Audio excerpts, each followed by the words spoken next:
Sednemo visoko na sedlo na kosi, pregrih leđa, udah i kroz izdah stidnu kosu smerujemo ka rebrima, zaobljimo donji deo leđa, aktiviramo donji deo stomaka, pa se vratimo opet visoko na sedalne kosti.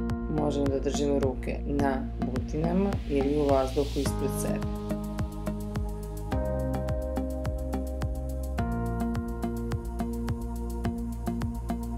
Nastavljamo istu vežbu, samo što dodajemo otvaranje ruke u stranu.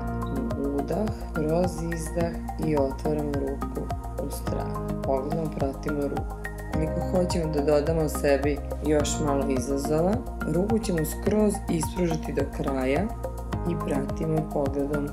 Idemo udah, kroz izdah, otvaramo ruku i vraćamo se. Udah, kroz izdah, otvaramo skroz ruku, istežemo je i vraćamo se.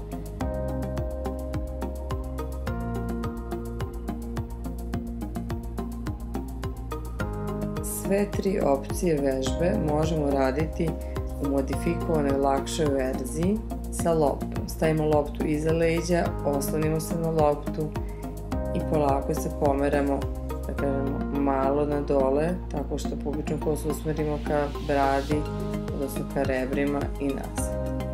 Druga opcija, dodajemo otvaranje ruke. I treća opcija, ispružamo skroz ruku